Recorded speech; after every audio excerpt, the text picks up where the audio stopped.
वही daily wages, वही missile, लेकिन जो इनके प्रदर्शन करने के दिन थे वो बढ़ते गए। लगभग 500 दिनों से ये लोग प्रशासन से गुहार लगा रहे हैं कि उनकी मांगें पूरी की जाए, लेकिन इस बीच में इन्हें तारीखें दी गई।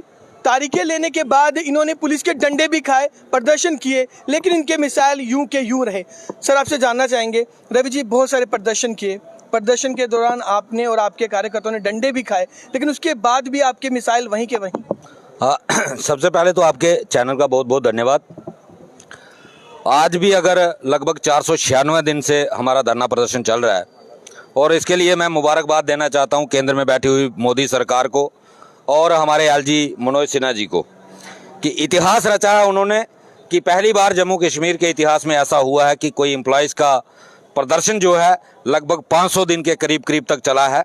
लेकिन आज भी हमें फर्दर भी कोई इतनी उम्मीद नहीं है कि ये जल्दी ख़त्म होगा, क्योंकि इसके दो कारण हैं। एक तो भारतीय जनता पार्टी की निम्न स्तर की राजनीति जो है, जो बहुत ही घटिया लेवल की राजनीति भारतीय जनता पार्टी करती है, कि एक तो उन्होंने एक मुद्दा रखा है कि डेली वेजर का जब इलेक्शन का दौर आएगा तो कुछ एक थोड़ा बहुत लालच देने की कोशिश जो है। तब तक आप लोग क्या करोगे? वो मैं बता रहा हूँ कि निम्न स्तर की राजनीति अब इस लेवल पे अगर कोई पार्टी करती है तो उसका क्या किया जा सकता है, वो तो तभी उसका जवाब दिया जा सकता है जब वोटिंग होगी, तो वोट की चोट से उनको जवाब दिया जाएगा।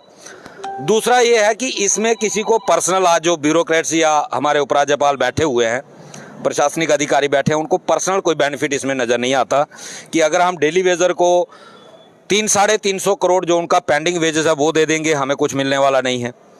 दूसरा, अगर डेली वेजर को रेगुलराइज कर देंगे तो हमें कोई बेनिफिट होने वाला नहीं है।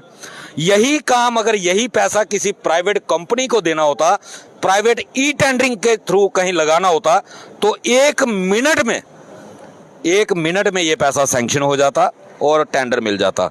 इसमें समस्या यही है कि डेली वेजर से किसी को अपना फ़ायदा होता नहीं दिख रहा।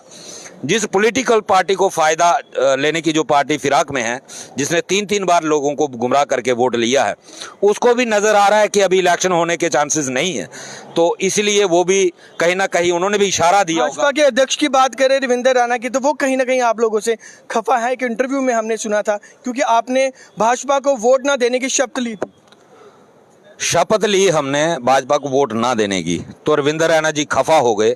तो आप खुद अंदाजा लगा लीजिए, और रविंदर रैना जी को भी अंदाजा लगा लेना चाहिए कि जिन लोगों ने 3-3, 4-4 बार आपको वोट दिया और पिछले 10 साल से आपका इंतजार कर रहे हैं कि आप उनको इंसाफ दोगे, जिन लोगों को आपने गुमराह करके 4-4 बार वोट लिया, और जो लोग पिछले लगातार 496 दिन से धरना प्रदर्शन कर रहे हैं, 45 डिग्री टेम्परेचर में धूप सह रहे हैं, ठंड में कड़ाके की ठंड सह रहे हैं, बरसात सहन कर रहे हैं, जिनके बच्चे 2 वक्त की रोटी के लिए तरस रहे हैं, जिनके बच्चे शिक्षा से वंचित रह रहे हैं, उन लोगों के अंदर आपके लिए कितना गुस्सा होगा? किस तरह की विकास की बात की जाती है? विकास हो रहा है, भाजपा का विकास हो रहा है। उनके डीडीसी 71 मेंबर बन गए, उनके 25 एमएलए बन गए, उनके 3 एमपी बन गए, उनके बीडीसी बन गए, उनके 43 कारपोरेटर बन गए, उनको सैलरियां लग गई, तो उनका विकास नहीं हुआ। भाजपा का तो धड़ल्ले से जनता का विकास का सुनिए, 9 सालों के अंदर 6000 करोड़ की भाजपा की अपनी प्रॉपर्टी बन गई, पार्टी की प्रॉपर्टी बन गई। जिस भाजपा को कोई 2014 से पहले पूछता नहीं था, आज उसके पास 6000 करोड़ की प्रॉपर्टी है। जिनके पास एक टूटा फूटा ऑफिस होता था कच्ची छावनी में, आज उनके पास आलीशान ऑफिस है, पूरा फुली एसी ऑफिस है त्रिकुटा नगर में, डिस्ट्रिक्ट लेवल पे उनके ऑफिस बने हुए हैं। उनका विकास नहीं हुआ। विकास भाजपा के नेताओं का तो हुआ है, जनता के विकास की किसको पड़ी है? जनता के विकास की किसी को कोई लेना देना नहीं है। भाजपा के नेताओं का विकास उनको जरूरी है, वो भाजपा के नेताओं का विकास हो रहा है, लेकिन ये बहुत कम समय बचा है भाजपा नेताओं के पास। ये विकास इसी तरीके से सामने नजर आएगा। एक बार की बात बताऊं आपको, कांग्रेस के एक एमएलए थे, मैं उनका नाम नहीं लूंगा, हम उनके पास गए थे, वो मिनिस्टर रहे हैं, तो उनकी तरफ से जब हमने प्रोटेस्ट की बात की तो उनका कहना था कि ये प्रोटेस्ट करना बीजेपी वालों का काम है। और मैं पिछले दिनों देख रहा था, वही नेता प्रोटेस्ट पे आ रहे थे, सड़कों पे झूल रहे थे, तो यही समय वक्त बदलते देर नहीं लगती। राजनीति सबकी कीमत आप लोगों को चुकानी पड़ रही है। राजनीति कुर्सी जब मिलती है तो जनता के बलबूते पे मिलती है। जब जनता चाहे तो कुर्सी से उतार भी सकती है। आज बीजेपी वालों को बहुत खुमारी है, उनको बहुत गर्मी लगती है लोगों के साथ सड़कों पे आने के लिए, लेकिन ये ऐसी थोड़े दिनों में बंद हो जाएंगे। ये मैं जरूर जानना चाहेंगे, एक वक्त ऐसा था आपको तारीख पे तारीख दी जाती थी, अब ना ही तारीख मिलती है ना ही आश्वासन। सिवा आश्वासन के हमें मिला है कुछ नहीं है। जैसे 25 एमएलए जम्मू से बीजेपी के जीते हैं जी। तो इन्होंने अपनी मतलब 2.5-3 साल तनख्वाह भी ले ली, अपनी पेंशनें भी लगा ली। तो हम डेली वीर को सेवा आश्वासन के दिया, जैसे 14 में आश्वासन दिया है कि फर्स्ट कैबिनेट में आपको परमानेंट करेंगे, और फिर डीडीसी इलेक्शन के बाद मतलब एलजी से इन्होंने कहा कि डीडीसी इलेक्शन के बाद इनका काम करेंगे, मतलब मिनी बेज एक्ट भी लगाएंगे, इनको परमानेंट भी करेंगे। वो भी हमें आश्वासन दिया। अब आश्वासन नहीं चलने वाला है, क्योंकि अब तारीख हमने लेनी नहीं है।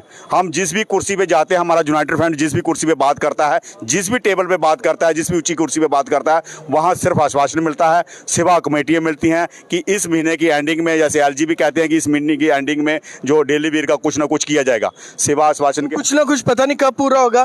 फेस्टिवल सीजन था, जानना चाहेंगे आप अपने घर कल क्या लेकर गए, क्योंकि कल करवा चौथ थी, आने वाले समय में अब दिवाली है, तो क्या लेके जाएंगे घर पे? घर पे क्या लेना जाना, कुछ है नहीं पास, तो लेके क्या जाएंगे।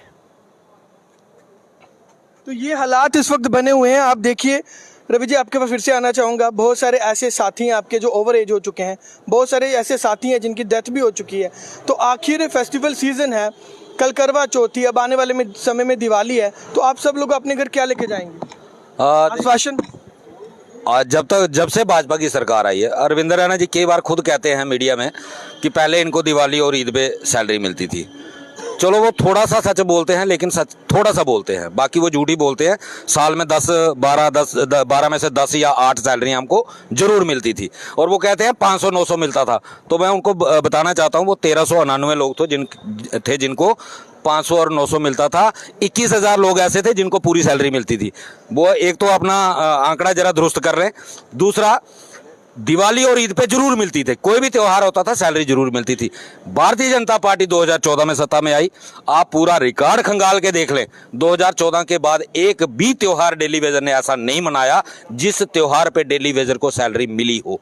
जब से भारतीय जनता पार्टी की सरकार, चाहे वो केंद्र में आई चाहे जम्मू कश्मीर में आई, डेली वेजर का हर एक त्योहार जो है वो फीका रहा है, और वो इन भारतीय जनता पार्टी के नेताओं की वजह से रहा है। और इसका खमियाजा, इसकी कीमत जो है वो भारतीय जनता पार्टी को जरूर चुकानी पड़ेगी। तो जितने भी प्रदर्शन हमने देखा कि आप सबकी लीडरशिप में किए जाते हैं, तो आखिर ये प्रदर्शन कब तक? जो हमने पहले दिन से भी, जब 22 जून से हमने शुरू किया था एजिटेशन, तो हमने एक बात कहा था, जब तक पॉलिसी नहीं होगी तब घर वापसी नहीं है। हम अपने फैसले बैठल हैं। तो जैसे एलजी है, एलजी ने वादे, बहुत सारे लोगों की वापसी हो चुकी है, रिटायर होकर घर भी चले गए। तो चलो वो तो डिपार्टमेंट का वो मुबारक हो इनको, क्योंकि इन्हें 9-10 साल लोगों के खाए हैं, क्योंकि इनको भरोसा किया था बीजेपी वालों को कि मतलब कुछ ना कुछ हमारा होगा। जो उस वक्त अगर 50 साल का था, 10 साल में वो 60 साल का होगा। वो बीजेपी को मुबारक हो, वो लोग जाते वक्त बीजेपी को रोएं और बीजेपी को ही मुबारक दे, बीजेपी को ही शुक्रिया करे। तो जो यूनाइटेड फ्रंट है वो लगातार लड़ता रहा, वो 14 से पहले भी लड़ रहा था, अब भी लड़ रहा है, और वो लड़ता रहेगा जब तक हमें पॉलिसी नहीं मिलेगी, तब तक हमारी वापसी नहीं है। ये पहले दिन का नारा है, हम अपने वादे पे खड़े हैं। और एलजी प्रशासन और जो बीजेपी की सरकार है वो अपने वादे पे नहीं खड़ी है, क्योंकि हमारे साथ जब भी हुआ तब भी इन्होंने वादे किया। अगर ये पिछली सरकारों को ये बात कहती है कि उन्होंने इनके साथ धोखा किया, तो कट इन्हें भी नहीं गुजारी साढ़े कन्ने कि इन्हें भी साढ़े कन्ने उन्ना के धोखा किया। 72 महीने का बकाया जेह्ड़ा लैना वो इंदे कोला लैना। और जेह्ड़ियां इन्हें बड़ियां साढ़े हर कांस्टिट्यूंसी च, हर रैली च, हर बड़े बड़े प्रोग्राम में जेह्ड़ा साढ़े कन्ने वादा किया हा कि तुसीं पहली कैबिनेट च परमानेंट किया जाएगा। 2 ही मुद्दे ने, 370 अपने फायदे आस्तै तोड़ ली, पर साढ़े आस्तै इन्हें जेह्ड़ा रेगुलर पॉलिसी वो नहीं दित्ती। क्योंकि 14 च इन्हें भी पता होना चाहिए कि 14 में साढ़ा जेह्ड़ा है वो एक रूल बनी चुके दा हा कि 3 स्टैप बाय स्टैप 3 स्टैप च असें परमानेंट किया करगे, मगर वो भी इन्हें रूल साढ़े खराब कर दिया। एक SRO 520 बनाया, वो भी इन्हें आपू बनाई, आपू को तोड़ दिया, लंगड़ा लुल्ला हा SRO, वो भी नहीं लाया। ये सिर्फ असें आश्वासन दे सकते हैं। जम्मू की जनता की यह चीज़ समझनी चाहिए कि बीजेपी सरकार जी है वो प्रदर्शन करने अच्छी है, पर गौरमेंट चलाने अच्छी नहीं है, लोगों के भविष्य अच्छी नहीं है, लोगों के काम कराने अच्छी नहीं है, लोगों दी जरूरतां पूरी करने बीजेपी सरकार नहीं है। क्योंकि 14 को पहले हर मुद्दे पर सड़कें पर उतरती ही, जम्मू का कोई भी मुद्दा होंदा हा आखदी कि अस जम्मू बनने हैं और भेदभाव खत्म करके भेदभाव मेरे ख्याल जम्मू वाले कने मदा हुआ था ते श्रीनगर वाले कने घट हुआ था। जय हिंद जय भारत। तो मैं आपको बता दूं कि पॉलिसी नहीं तो घर वापसी नहीं, ये साफ तौर पर कहना है PHE डेली वेजर्स का। इसी तरह जुड़े रहें द यूनिक न्यूज के साथ। मैं हूं अतुल गुप्ता, धन्यवाद।